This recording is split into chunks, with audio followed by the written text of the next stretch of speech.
E com muita honra, com muito orgulho, com muita humildade, eu quero poder representar de uma forma clara e uma forma específica essa que é uma das minhas prediletas, a parábola do mordomo infiel. Essa é uma parábola que traduz muitas coisas para nós que somos infiel. Então essa parábola Jesus escreveu para nós. Então os mordomos infiéis somos nós. Pronto. Esse é importante. No final da parábola, quando está apenas em Lucas, capítulo 19, de 1 a 11, lá no versículo 11, Jesus diz assim: granjeai, fazeis amizades através do tesouro da injustiça. Vamos entender agora isso com mais profundidade, onde a gente para de ver apenas o texto e começa a ampliar na visão de contexto. Onde Jesus falava? Qual momento que ele falava? Quem são aqueles povos que ouviam? E qual a circunstância que Jesus falava? Então vamos buscar contextualizar para a gente poder entender um pouquinho mais esse dinamismo. E quanto Jesus, o maior ser espiritual da Terra, explicava com uma magnitude de uma visão mundicêntrica e uma visão de amar a todos sem distinção. Então ele não tinha essa visão etnocêntrica que algumas religiões têm de amar só o seu time, amar só as suas crenças, só quem pensa como você se ama. Quem é do seu partido político, você ama. Quem é da esquerda, ama quem é da esquerda. Quem é da direita, ama quem é da direita. Isso chama etnocentrismo. Nós estamos hoje, agora eu estou no dia 15 de março de 2024, gravando no Rio de Janeiro. E nós estamos assistindo até hoje 2 partidos especificamente ser extremamente etnocêntricos, olhando apenas para a sua visão de mundo. Quem é da esquerda, ele não importa quem é a pessoa, estiver ali, é ele que tem que ganhar. Quem é da direita, não importa quem vai estar ali. Então nós estamos vivendo hoje o que Jesus já criticava há 2000 anos. Então até hoje estamos vivendo esse momento, onde nós não somos pluralistas, somos apenas etnocêntricos. Nós olhamos mais para o nosso partido e mais para o que mexeu no nosso ego do que, de fato, para o bem da humanidade. Então, em uma outra parábola, interpretando todas as parábolas, em uma outra parábola do filho pródigo, interpretando aqui com vocês também, no Rio de Janeiro, eu falei exatamente sobre isso. O que nós achamos e o que nós enxergamos está dentro do nosso nível neurológico de evolução espiritual. Eu falei de egocentrismo, etnocentrismo, pluralismo e mundicentrismo. Quem está no egocentrismo, ênfase apenas no umbigo. Ele vai interpretar uma parábola dessa como? Olhando para o seu umbigo. Roubou minha terra, logo é injusto. A minha interpretação é diretamente relacionada à capacidade de filtro que eu tenho sobre isso. Então, qual é a sua capacidade neurológica? Egocêntrico, ênfase no próprio umbigo. Etnocêntrico, ênfase no seu grupinho. Pluralista, ênfase nas pessoas. Mundicentrismo, ênfase em fazer um mundo melhor. Então, ali nós já começamos a entender que Jesus falava em um dialeto, falava em uma dimensão espiritual que os povos daquele tempo não conseguiam entender. O que ele está falando? Para quem ele está falando? Como assim? Jesus apoiando um infiel? Jesus apoiando um mordomo mentiroso que roubou, fraudulento? Como assim? Então, primeiro, para você conseguir interpretar essa parábola, é necessário despir-se. É necessário sair das suas crenças para entender a magnitude de um mestre que ama todas as pessoas. Quem está roubando, quem não está, ele ama. Quem está sendo infiel e quem não está, ele ama. Inclusive nós. Inclusive nós. Agora, eu quero que você se atente principalmente ao versículo 9 dessa parábola. No versículo 9, ele fala: grandeai, fazei amigos através das riquezas da injustiça. Comece agora a interpretar o que é a riqueza da injustiça. Vamos lá, meu amigo Jairo está aqui agora. Ele foi lá e comprou uma terra. Essa terra é dele. Vamos agora aprofundar de onde vem essa terra. De 5 bilhões de anos atrás. Vamos estudar então as placas tectônicas. Vamos estudar então toda a evolução planetária até chegarmos aqui. Quem adquiriu essa terra que meu amigo Jairo acabou de comprar agora? O roubo do roubo do roubo do roubo do roubo do roubo que chegou até o Jairo. Que chegou até aqui. Então não existe nada material. Nada material. Leia o versículo 9. Leia o versículo 9. Não existe nada material. Nada material que não tem essência na injustiça. É aqui que você começa a pirar o cabeção. Mas eu trabalhei! Eu paguei! Aí o Jairo trabalhou e comprou a terra. Tá tudo certo, Jairo, a terra é sua.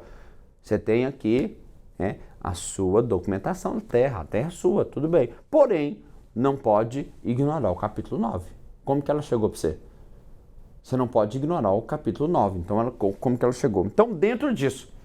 Então, as pessoas egocêntricas vão ter a interpretação dessa parábola por um ângulo. As pessoas etnocêntricas vão ter a interpretação dessa parábola por um outro ângulo. Já as pessoas pluralistas vão ter outro ângulo. Já as pessoas mundicêntricas vão ter por um outro ângulo. Outra coisa, cada momento, eu interpretei essa parábola há 10 anos atrás. Eu estou gravando agora no dia 15 de março de 2024. Em 2014 eu já gravava parábolas. E em 2014 eu tinha um nível de percepção de mundo. Agora eu tenho um nível de percepção. Se eu for gravar em 2034, eu já vivi tanto em 10 anos que eu vou ter uma nova percepção. Por isso que o apóstolo Paulo, com maestria, nos disse: renovai o seu espírito pelo novo modo de sentir. A cada momento que eu encontro com aquele filósofo que diz: ninguém entra no mesmo rio 2 vezes. Você nunca vai entrar no mesmo rio. São outras águas e você é outra pessoa. Se você estudar epigenética, você vai entender que nós temos em torno de 50 trilhões de células. Nós passamos por um processo de regeneração celular. Então, o tempo todo, essas 50 trilhões de células, quando você penteia o cabelo, sai aquele tanto de cabelo. Se você passasse ali um microscópio ou eletrônico, você ia ver o tanto de célula que tem ali. Então, o tempo todo, a hora que você toma banho, o tempo todo nós estamos renovando as nossas células, nós estamos mudando. Estuda citologia, que você vai ver um magnífico processo que é Deus nessa evolução. Ao estudarmos física quântica, quando o grande mestre da física quântica começou, o grande Albert Einstein, quando ele estudando física quântica, ele parou e falou assim: Deus não joga dados. Um dos maiores cientistas que contribuiu tanto para o mundo quântico, estudou física quântica para definir uma frase: Deus não joga dados. Talvez você tenha jogado, Jairo, banco imobiliário. Talvez vocês tenham jogado. Nós somos mais velhos, jogamos banco imobiliário, né? Então você pega os dados, joga os dados assim, bum, e joga. Você jogou banco imobiliário? Então quer dizer, você joga os dados. Os dados vão cair, você vai contar com o fator sorte. Deus não precisa contar com o fator sorte, porque ele já escreve todo o processo que ele criou. Então, esse ser primário, esse ser mais magnífico, causa primária de todas as coisas, tudo foi criado por Deus. Tudo foi criado por Deus, que envia o seu Filho unigênito para ser o coordenador da orbe, que acompanha a evolução da Terra em torno de pesquisadores, 20 bilhões de anos.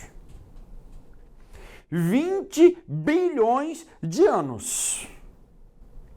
Então estava ali o ser mais evoluído deste mundo. O governador da orbe. 20 milhões de anos de evolução de Cristo. Que quando cada fariseu ia falar algo, quando cada ser ia falar alguma coisa, ele já sabia da malícia. Então, dentro daquele cenário, ele estava ali comendo com alguns pecadores. É importante entender o contexto. Porque se ele estava ali comendo com alguns pecadores, é diferente do 2000 anos hoje, principalmente aqui no Brasil. Aqui é normal você conhecer uma pessoa e falar, vamos tomar um café? Vamos almoçar juntos? Vamos ali almoçar juntos? Não. Naquele tempo, você só comia junto com quem você tinha intimidade. Então existia ali uma intimidade. Jesus estava comendo com aquelas pessoas impróprias. Aquelas pessoas que não eram vistas pela visão etnocêntrica das crenças. Porque é importante você entender isso, pessoal. Religião não é princípio. É importante entender isso. Princípio é o que Deus criou. Deus não criou religião. Protestantismo, catolicismo, espiritismo, né, xamanismo. Então, nada disso. É importante você entender isso. Isso foi o homem que criou dentro do seu etnocentrismo para juntar grupos e comunidade.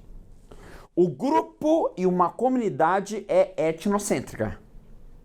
Só que Deus ama essa comunidade, essa comunidade, essa comunidade e essa comunidade. Deus ama todos. Então imagine, eu estou aqui no Rio de Janeiro. Então eu fui entregar cestas de alimento em uma comunidade. Aqui, comunidade Manguinhos. Então, teve uma outra comunidade que numa semana antes estava guerreando com a comunidade Manguinhos. Ok, agora para. Deus ama todas as comunidades. Todas as pessoas. Quem está roubando, quem está matando, quem está xingando, quem está errando, quem está pecando, Deus ama todos. Então é ali que ele estava convivendo, estava comendo. Então, as pessoas, os fariseus, as pessoas que se diziam de boa índole, são as pessoas que se diz os bons, como se fossem os gurus hoje da internet, da igreja Alphaville. Então eles dizem que quem mora no Alphaville, quem tem um carro tal, quem tem um número de seguidor, quem tem isso, são eles que são os felizes. Neste mundo onde eles criam a lei, eles criam a regra, essa parábola não encaixa. Se você começar a entender o contexto da igreja Alphaville, onde você tem que ter X carros, onde você tem que ter X seguidores, porque é quem tem resultado, o resultado que eles querem que você tenha. Se esse contexto encaixa no seu contexto, você vai ter uma dificuldade muito grande para interpretar essa parábola do mordomo infiel. Porque o tempo todo, dentro desse contexto, você é infiel. Então, primeiro, quem são os mordomos infiéis? Somos nós. Quem são os administradores infiéis? Somos nós. E de onde vem a beleza da injustiça? Todos os bens da matéria. Eu tenho que sair jogando fora, assim como Francisco de Assis, no século XI, fez? Assim como ele saiu jogando fora? Não. Você só precisa entender que tudo isso são empréstimos. Para que nós, assim como Jesus cita, representado pelo evangelista, no versículo 9, são empréstimos que facilitam a nossa criação de novos amigos. Novos amigos. Então, naquele conceito, Jesus estava ali comendo com os pecadores. E quando ele comia com os pecadores, então, foram criticar. Como assim você come com os pecadores? E ele foi e colocou, então, uma sequência. Eu achei tão feliz. E já começa por aqui. O evangelista fez questão de colocar cada parábola pós cada instante. Aí você tem que voltar lá para o início desse capítulo de Lucas para você entender exatamente o que Jesus quis falar. Então ele contou uma sequência de 4 parábolas. 4 parábolas. A primeira parábola que ele contou foi a parábola da ovelha perdida, que eu também interpreto a ovelha perdida aqui nesse canal. Depois ele interpretou a segunda parábola, a parábola da dracma perdida, que eu também interpreto ovelha fora. Quem está perdido fora e quem está perdido de dentro. Agora vocês vão entender exatamente a parábola do mordomo infiel, entenderam isso? Depois ele conta a terceira parábola. E na terceira parábola, ele faz uma grande alusão à evolução sistêmica, quando ele fala da parábola do mordomo infiel. Então, no mordomo infiel, a dracma perdida representa aquele irmão mais velho. É o perdido dentro de casa. É o desonesto dentro de casa, porque aquele irmão mais velho foi um desonesto, um infiel dono de casa. E também o desonesto fora de casa. Então, e Jesus quis falar assim, o pai ama quem saiu, que é o mordomo infiel, e ama também quem está em casa, que é o infiel, o arrogante, o egoísta dentro de casa. O pai ama todos. Aí depois ele veio e trouxe, então, a terceira parábola, que é a parábola do mordomo. É a parábola do filho pródigo, desculpem. Depois ele traz aqui a quarta parábola, a parábola do mordomo infiel, que está no Evangelho de Lucas, capítulo 19, versículo 1 a 11. Olha que fantástico. Então, para você entender, você precisa voltar nessa sequência. Você precisa entender o contexto. Então ele falou o seguinte, olha só, peraí, vocês estão me criticando aqui agora, porque eu estou comendo com os impuros? Que eu estou comendo com os injustos? É isso? Deixa eu entender melhor aqui quem está me criticando. Quem está me criticando aqui agora? Vocês estão me criticando isso? Então quer dizer, dentro disso, imagine que falem para você que felicidade é apenas de quem mora no Alphaville, quem tem esse estilo de vida, quem tem X seguidores, quem fala isso.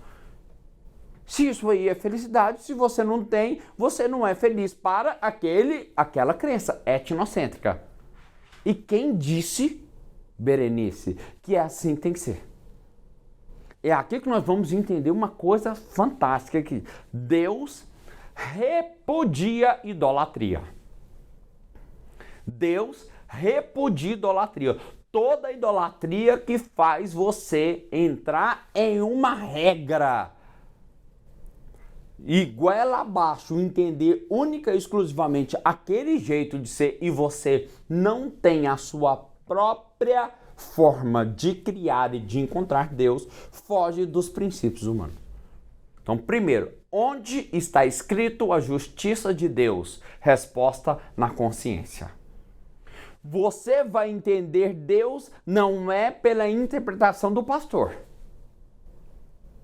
A interpretação do pastor, ou a interpretação do padre, ou a interpretação do médium, ou a interpretação de quem for, inclusive a minha agora, ele apenas vai ajudar você a elucidar ou não a sua visão, a sua miopia.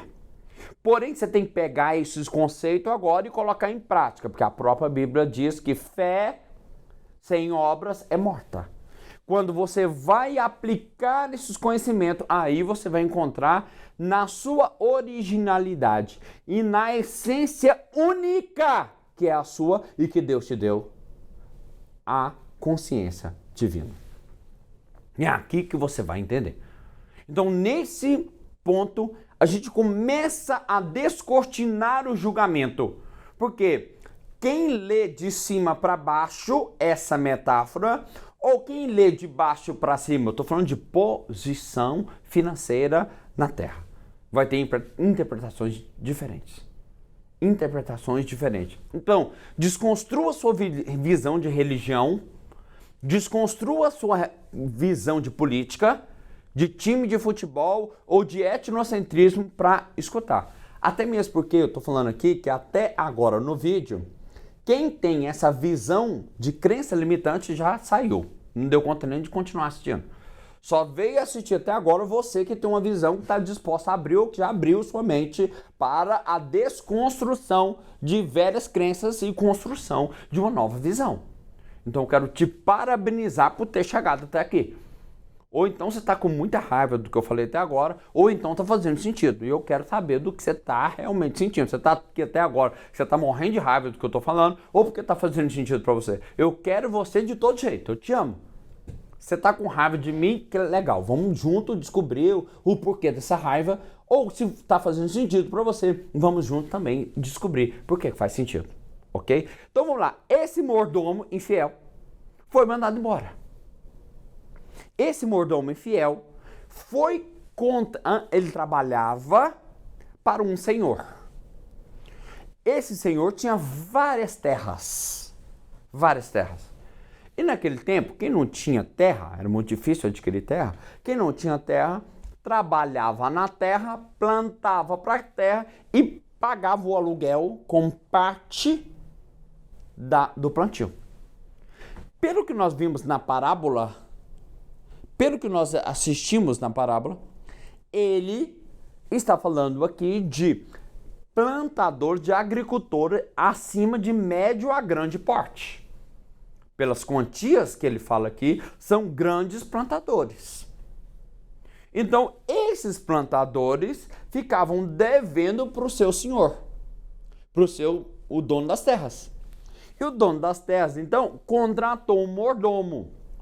Tinha um mordomo que trabalhava com ele. Lembrando que esse mordomo somos nós, tá? Mordomo somos nós. Ele contratou um administrador. Nós somos os administradores.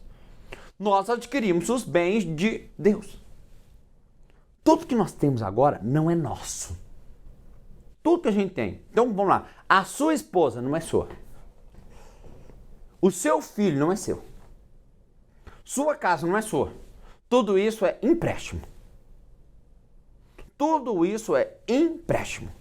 Então é aqui que você costuma verificar. Injustiça em relação a quê? Injustiça em relação a quê? Então, nosso senso de justiça é limitado apenas à capacidade de visão que nós temos sobre o mundo. E nossa capacidade de visão também é limitada. Então a gente já parte de um princípio limitado e a resposta vai ser limitada. Então esse senhor contratou um mordomo, só que o mordomo estava sendo infiel. Ele chegou no mordomo e falou assim: o que ouço falar de ti? Quais são essas coisas que eu estou ouvindo falar de ti?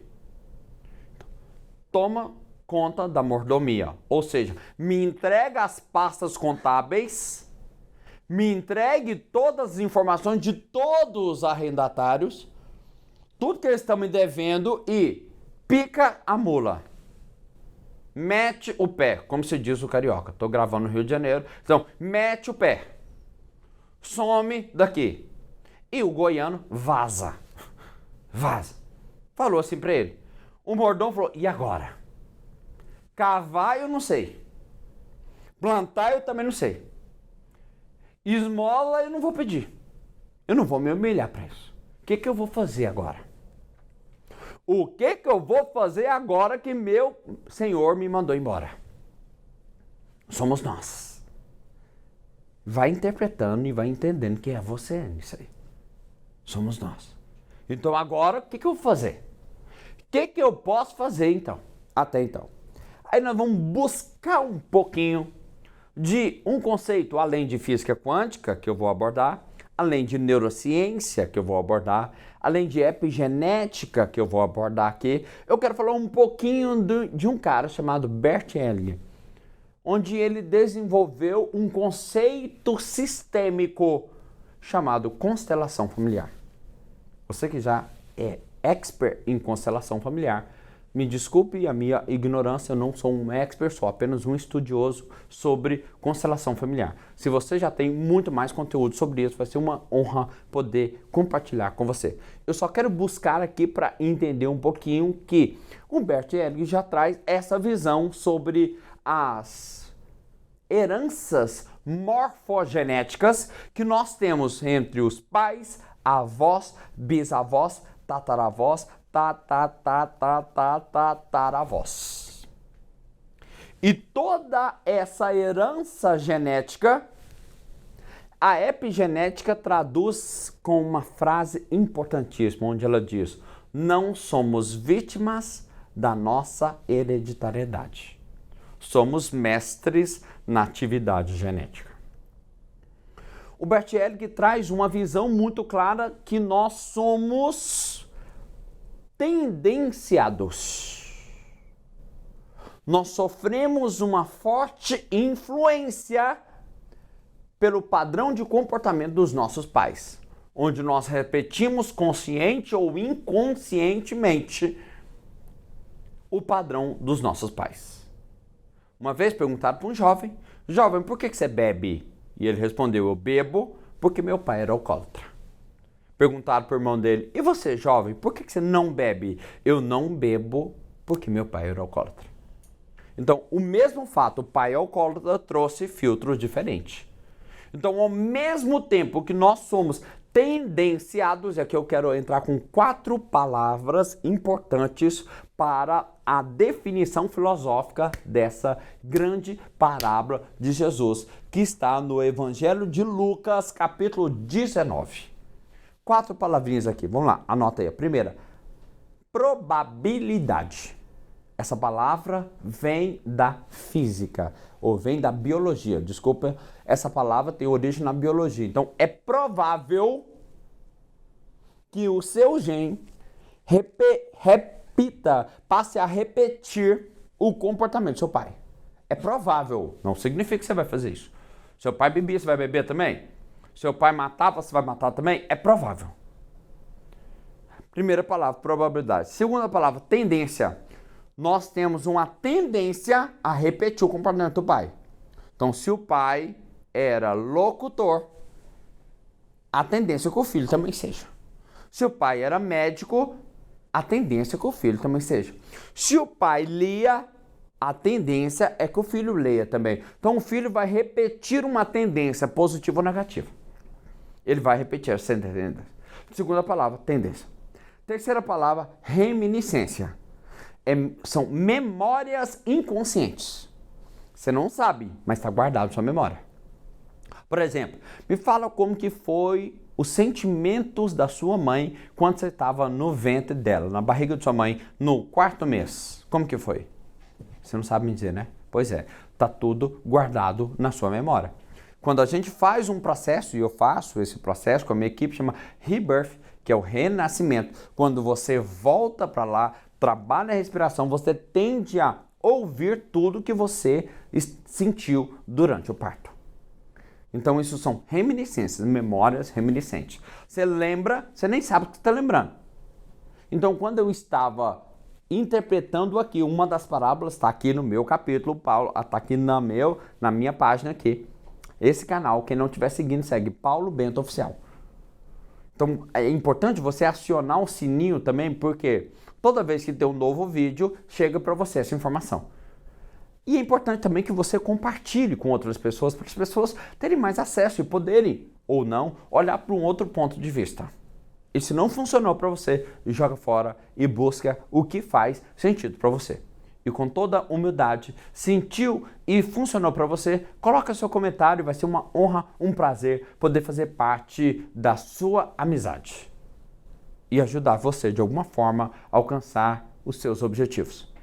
Então, dentro disso, naquele instante e naquele momento, naquela forma de ver o mundo, então ali Jesus já brilhava com a sua sabedoria infinita e já escrevendo o que vários pensadores vieram desenvolver e descortinar baseado no estudo do mestre da humanidade.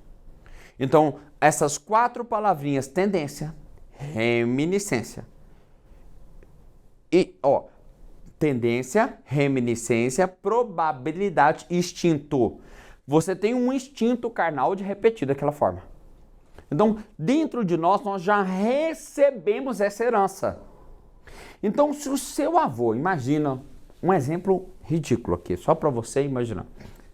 Se o seu avô roubou terras para ser beneficiado a sua família, automaticamente o seu pai que beneficiou daquilo e você que se beneficia daquilo, inconscientemente você faz o que está escrito em Lucas capítulo 19,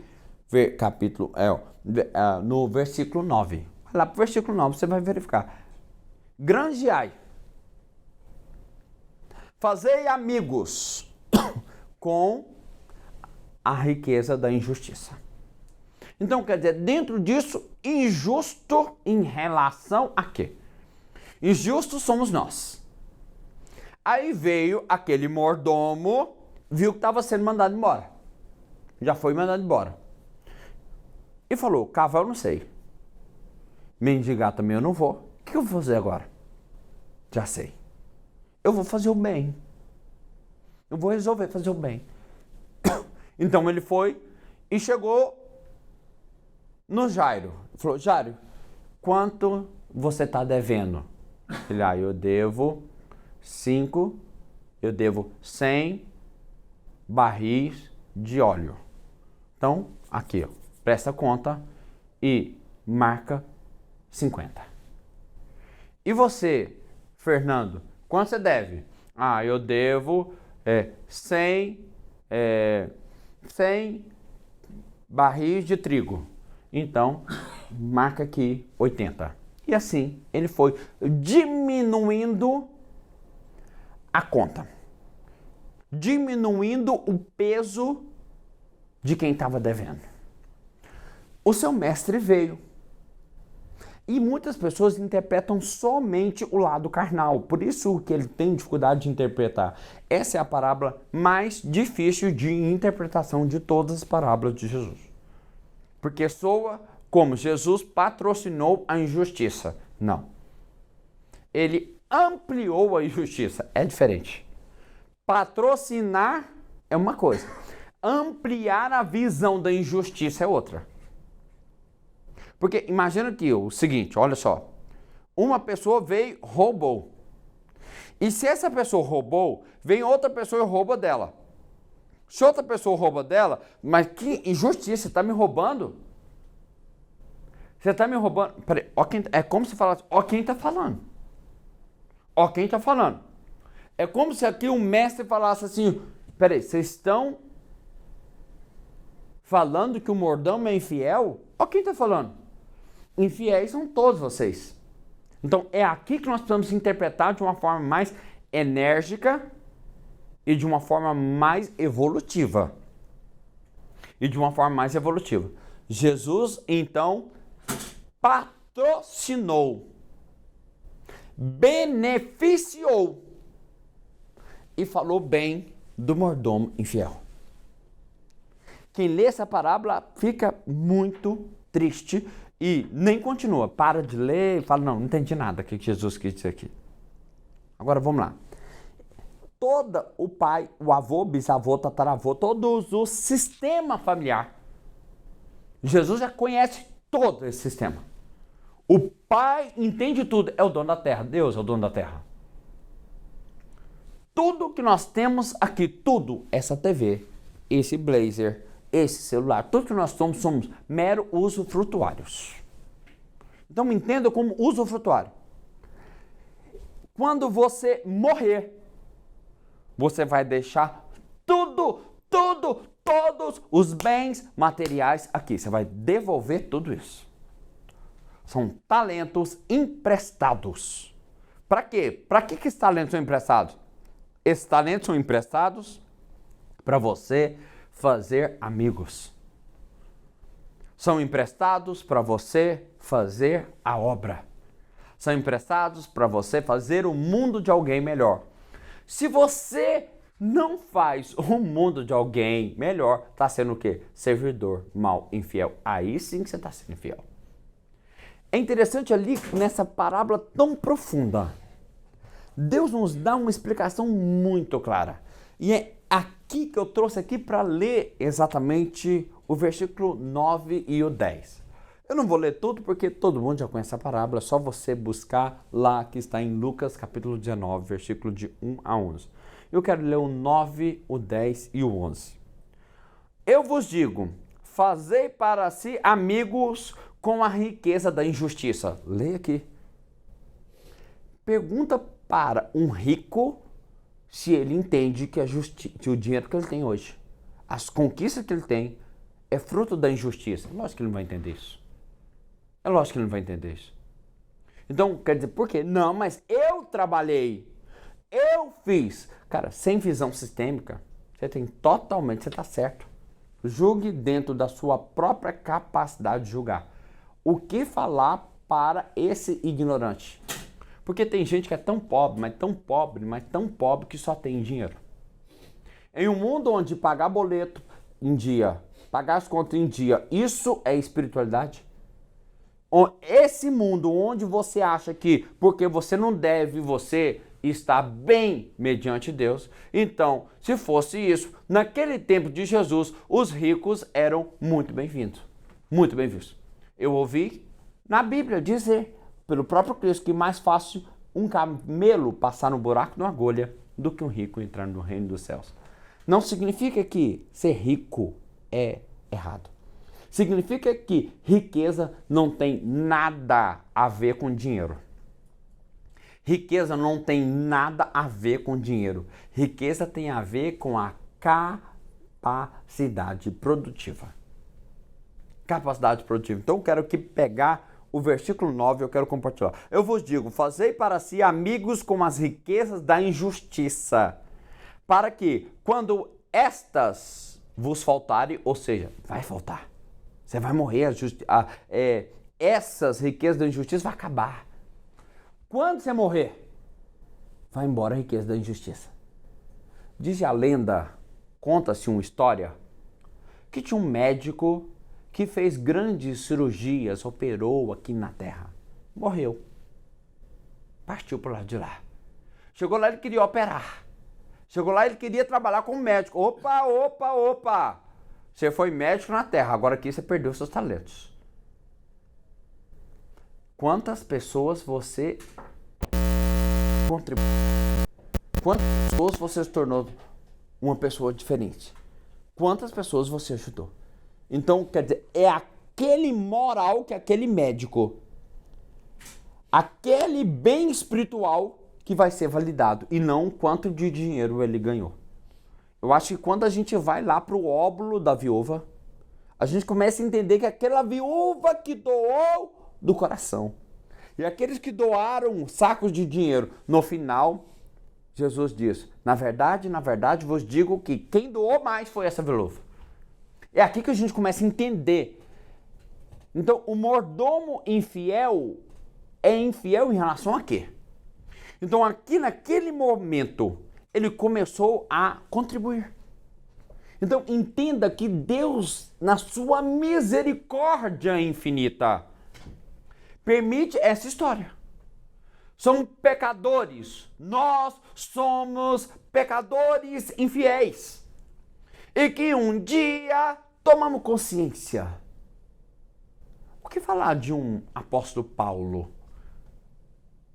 Nossa, é lindo a história dele, né? Nossa, o São Paulo apóstolo. É linda a história dele. Ok, vamos ler a história de apóstolo Paulo? Vamos lá para o Saulo. Antes de ser Paulo, ele era Saulo, doutor da lei. O que ele fazia? Mandava matar os seguidores do Cristo. Então, se o cristianismo olhasse para o Saulo, ia condenar Saulo como um homem infiel, que não presta para nada. Se nós olharmos só para isso, só que aquele mesmo homem fiel, porque o Saulo era muito fiel aos seus conceitos, às suas crenças. Aquele mesmo homem que era fiel às suas crenças, ao seu conceito, quando encontrou Jesus no caminho para Damasco para matar mais um seguidor do Cristo, o Cristo apareceu para ele e disse: Saulo, Saulo, por que me persegues? E naquele momento de cegueira, naquele instante, ele ficou cego, ajoelhou e disse: Senhor, o que queres que eu faça? Eu quero pedir para você, talvez e provavelmente, olhar para um outro prisma, o versículo 10. Olha o que Jesus fala no versículo 10. Quem é fiel no pouco, também é fiel no muito. E quem é injusto no pouco, também é injusto no muito. Então, imagine uma... Eu vou dar um exemplo aqui, que não veio outro na cabeça, mas uma enxurrada de injustiça. Aí você entra na enxurrada de injustiça. Aí você vai percorrendo a enxurrada da injustiça. E lá na frente, você quer bancar de religioso. E lá na frente, você quer bancar de bonzinho. Isso que Jesus quis falar. Então, aquele mordomo infiel, ele foi infiel? Ema, cada um com o seu problema. Ele foi infiel um certo tempo, mas chegou um dia, uma hora, que em um surto de consciência, aquele mordomo resolveu fazer o bem.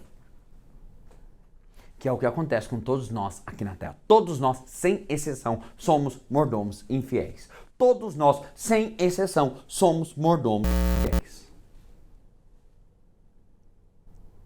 Agora é hora de você parar de assistir o vídeo.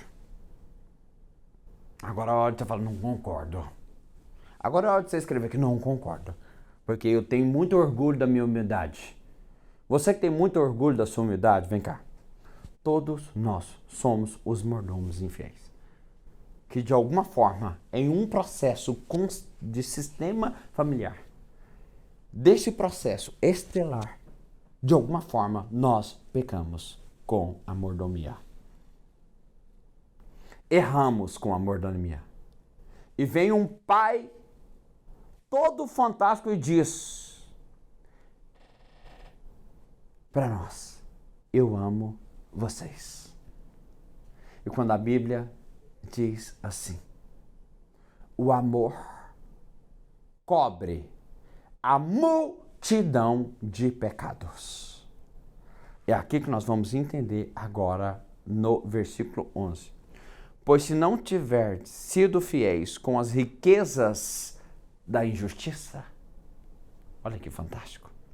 Se você não for fiel com o que é injusto, tudo que você tem hoje é injusto. Mas você tem que ser fiel. Não é porque você está na enxurrada da injustiça, você também tem que ser injusto.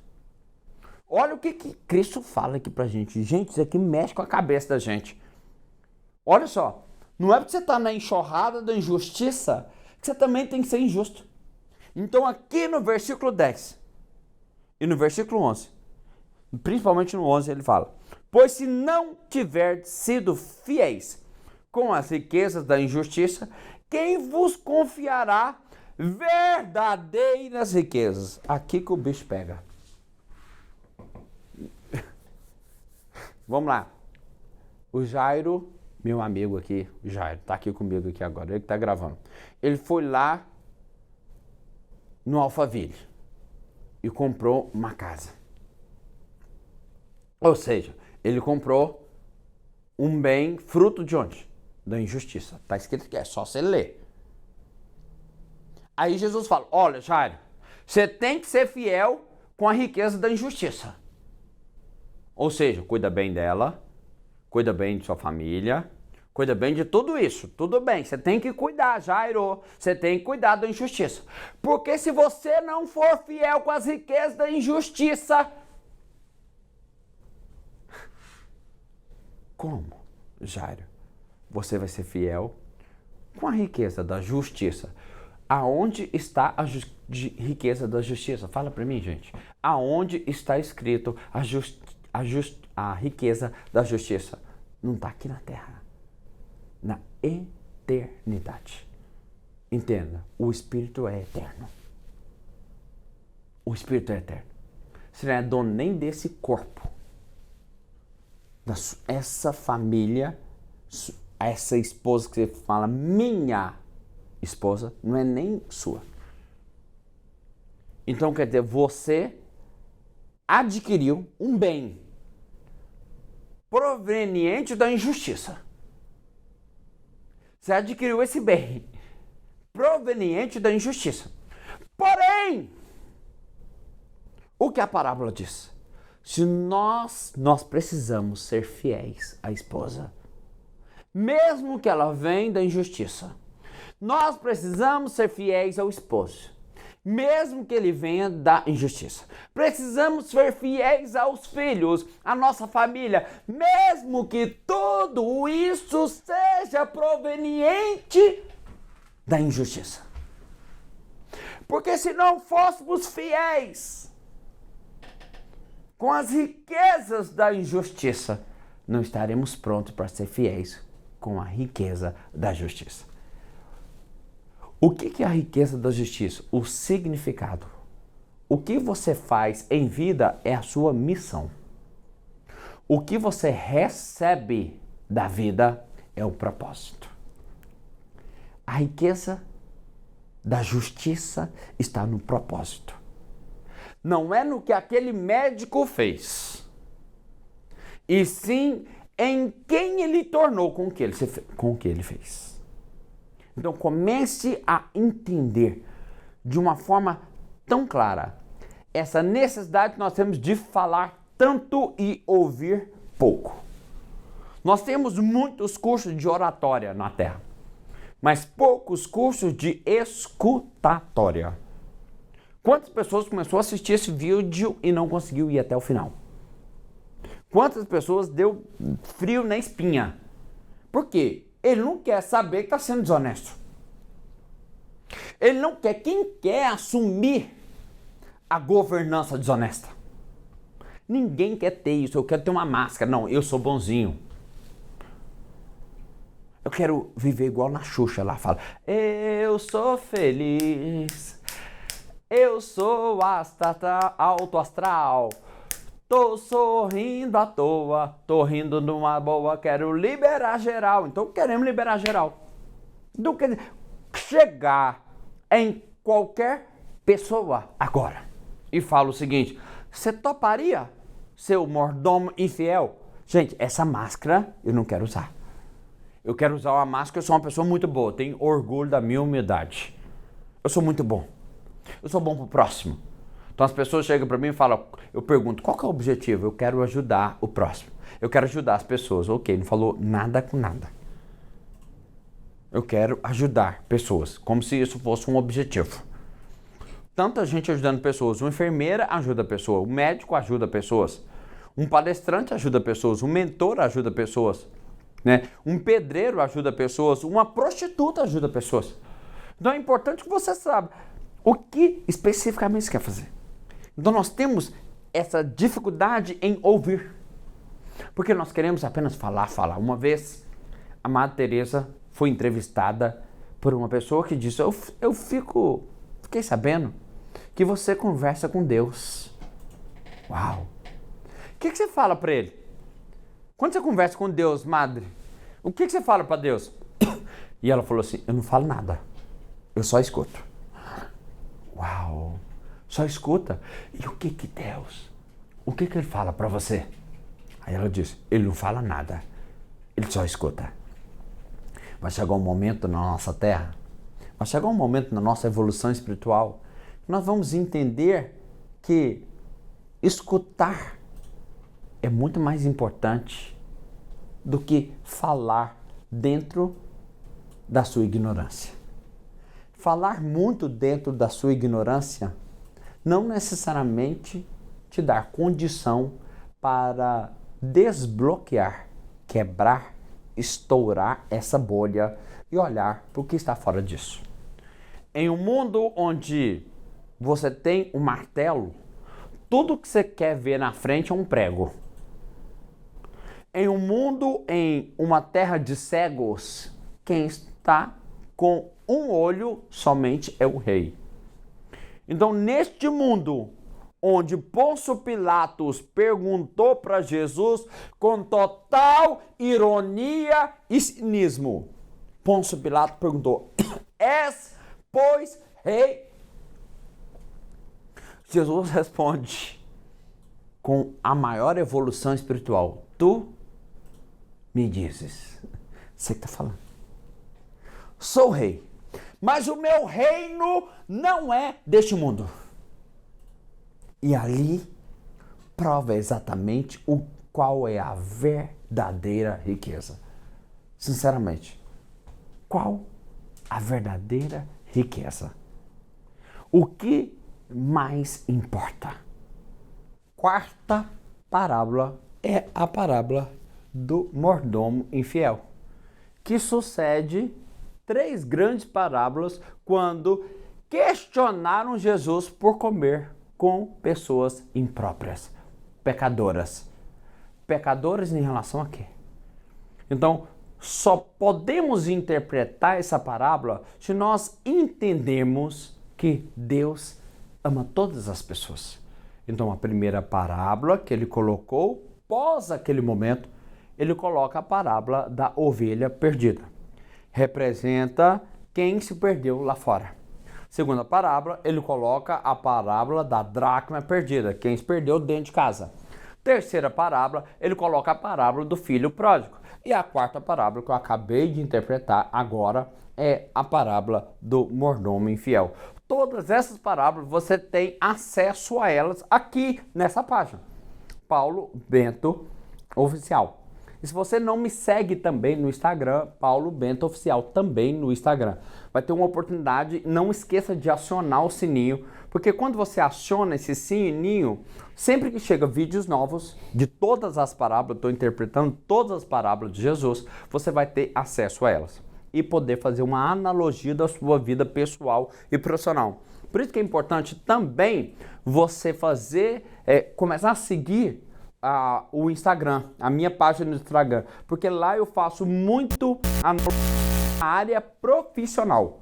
Falo de empresa, falo de negócio. Aqui eu trago mais essa parte filosófica e interpretativa. Então é importante você ver as duas, porque se você está passando por um problema financeiro, ou talvez por um problema de ordem de saúde mental, por exemplo, ansiedade, depressão, medo, pânico, alguma coisa, então vai ter uma oportunidade de você fazer esses 2 momentos. Vai para lá, resolve lá no Instagram comigo coisas e até participando de treinamentos, são vários treinamentos, vários grátis, várias lives e várias postagens que estão ali, e também aqui uma interpretação mais filosófica que você vai da sua forma. Eu só tenho a agradecer por você me seguir.